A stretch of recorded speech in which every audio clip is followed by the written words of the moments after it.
नमस्कार दोस्तों। दिल्ली के लाल किले का इतिहास सैकड़ों सालों से खून खराबे और भारी उथल पुथल का रहा है।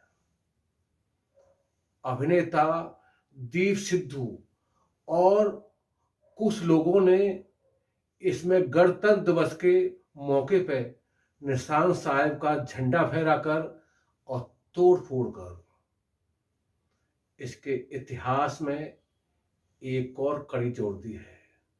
ये झंडा उसी स्थान पर फहराया गया जहां देश के प्रधानमंत्री हर साल 15 अगस्त को झंडारोहण कर देश को संबोधित करते हैं। आंदोलनकारी संयुक्त किसान मोर्चा द्वारा इसकी पुरजोर निंदा की जा रही है। उसने सिद्धू के बहिष्कार की भी धमकी दी है क्योंकि उसने उनके गांधीवादी अहिंसक आंदोलन को असहज स्थिति में ला दिया। प्रशासन द्वारा मामले में मुकदमा दर्ज कर कानूनी कार्रवाई की जा रही है। इसका कानूनी पक्ष कुछ भी हो, पर यह घटना ऐतिहासिक हो गई है। इसकी गूंज विश्व भर में पहुंची है। यह पहला मौका है जब आजाद भारत में भारी सुरक्षा व्यवस्था के बीच अपने ही नागरिकों ने ऐसा कृत्य किया। इतिहास की दृष्टि से देखें तो पहले यहां शेर शाह सूरी के बेटे सलीम शाह ने 1546 में यमुना के किनारे सलीमगढ़ का किला बनवाया।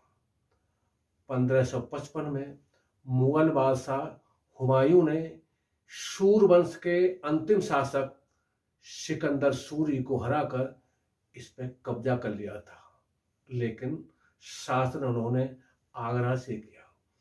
5वें मुगल सम्राट शाहजहां ने इसी के पास सन 1638 से 48 के बीच 10 वर्षों में लाल किला बनवाया। इसका निर्माण ताजमहल के निर्माण के दौरान ही उसी वास्तुविद उस्ताद अहमद लाहौरी से कराया जिसकी देखरेख में ताजमहल बना। इसे बहुत ही मनोयोग से बनवाया गया। इसके दीवाने आम और दीवाने खास में बहुत ही सुंदर पच्चीकारी की गई। बहुत ही सुंदर पच्चीकारी के साथ सोने चांदी की परतें लगवाई गई। यहीं पे मयूर सिंहासन था। इसी सब की सुंदरता के बारे में सम्राट का कहना था, दुनिया में यदि कहीं स्वर्ग है तो यही है, यही है। शाहजहां ने पहले इसका निर्माण अपने रहने के लिए हवेली के रूप में कराया था, इसलिए पहले इसे लाल हवेली कहा जाता था। बाद में इसे लाल किला कहना शुरू किया गया। 1679 से लेकर 1857 तक मुगलों की यहीं पे राजगद्दी रही। औरंगजेब ने अपने एक भाई मुराद बख्श को 21 सालों तक यहीं कैद रखा। उसके साथ उसकी छोटी बहन जेबुन्निसा भी रही। सन 1739 में फारस के बादशाह नादिर शाह ने दिल्ली में भारी कत्लेआम किया। एक दिन में 20-22 हजार तक लोग मारे गए। वह 3 महीने तक लाल किले में रहा। वह यहां से कोहिनूर हीरा, प्रसिद्ध मयूर सिंहासन लूट ले गया।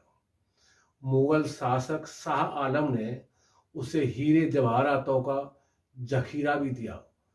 इस सब की कीमत करीब 70 करोड़ थी, जो उसकी सेना के 7 वर्ष के खर्च के लिए पर्याप्त थी। इसके बाद 1760 में मराठा सेनापति सदाशिवराव भाऊ ने हमला किया। उन्होंने इसके दीवाने खास में लगी सोने की परत को उखड़वा लिया। भरतपुर के महाराजा सूरजमल ने यह कहते हुए इसका विरोध किया कि सैनिकों के वेतन के लिए पैसे नहीं हैं, तो वह 5 लाख रुपए दे देंगे, इसे छोड़ दें। इसे तो नादिर ने भी बख्श दिया था। 1763 में हुई अपने पिता महाराजा सूरजमल की मौत का बदला लेने के लिए भरतपुर के महाराजा जवाहर सिंह ने इस किले पे कब्जा कर लिया था। वह इसके सबसे बड़े अष्टधातु के गेट को उखाड़ कर ले गए। यह गेट मुगल चित्तौड़ के किले से उखाड़ के लाए थे। 17 मार्च 1783 को सिखों ने इसे घेर कर दीवाने आम पे कब्जा कर लिया था। बघेल सिंह धारीवाल के नेतृत्व में लड़ी गई इस लड़ाई में मुगल वजीरों ने सिखों का साथ दिया। 1857 की प्रथम स्वाधीनता संग्राम की लड़ाई राजा महाराजाओं द्वारा इसी किले को केंद्र बनाकर की गई। यहीं पे मुगल सम्राट बहादुर शाह जफर को अंग्रेजों ने बंदी बनाया।